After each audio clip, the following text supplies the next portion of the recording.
Hi all welcome to football arena.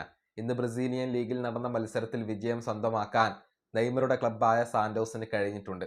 എതിരില്ലാത്ത 2 ഗോളുകൾക്കാണ് റെമോ എന്ന ക്ലബിനെ അവർ പരാജയപ്പെടുത്തിയത്.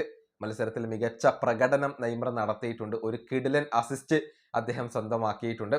മാത്രമല്ല മത്സരത്തിലെ മാൻ ഓഫ് ദി മാച്ച് പുരസ്കാരം സ്വന്തമാക്കിയതും നെയ്മർ ജൂനിയർ തന്നെയാണ്. മത്സരത്തിന്റെ 40ാമത്തെ മിനിറ്റിലാണ് സാന്റോസ് ആദ്യ ഗോൾ നേടുന്നത്. താസിയാനോ നേടിയ ഗോളിന് അസിസ്റ്റ് നൽകിയത് നെയ്മറാണ്. ഒരു കിടിലൻ പാസ് ആയിരുന്നു. അതാണ് താസിയാനോ ഗോളാക്കി മാറ്റിയിട്ടുള്ളത്. പിന്നീട് രണ്ടാം പകുതിയുടെ 82ാമത്തെ മിനിറ്റിൽ മോയിസസ് ഒരു ഗോൾ നേടി. അങ്ങനെയാണ് എതിരില്ലാത്ത 2 ഗോളുകളുടെ ഒരു വിജയം ഇപ്പോൾ സാന്റോസ് സ്വന്തമാക്കിയിട്ടുള്ളത്. മത്സരത്തിൽ മികച്ച പ്രകടനം നെയ്മർ നടത്തി. അതായത് ഒരു അസിസ്റ്റ് അദ്ദേഹം സ്വന്തമാക്കി. ഒരു ബിഗ് ചാൻസ് ക്രിയേറ്റ് ചെയ്യാൻ നെയ്മർക്ക് കഴിഞ്ഞു. 4 കീ പാസുകൾ നെയ്മർ നൽകിയിട്ടുണ്ട്. ഈ മത്സരത്തിൽ ഏറ്റവും കൂടുതൽ കീ പാസുകൾ നൽകിയ താരം അത് നെയ്മർ ജൂനിയർ ആണ്.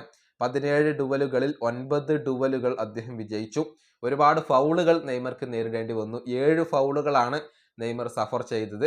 സോഫ സ്കോറിന്റെ ഒരു റേറ്റിംഗ് വരുന്നത് 7.3 ആണ്. അങ്ങനെ മികച്ച പ്രകടനം നടത്തിക്കൊണ്ട് പ്ലെയർ ഓഫ് ദി മാച്ച് പുരസ്കാരം സ്വന്തമാക്കാൻ നെയ്മർക്ക് കഴിഞ്ഞിട്ടുണ്ട്. സാന്റോസിന് വിജയിക്കാൻ കഴിഞ്ഞു എന്നുള്ളതും സന്തോഷം നൽകുന്ന കാര്യമാണ്.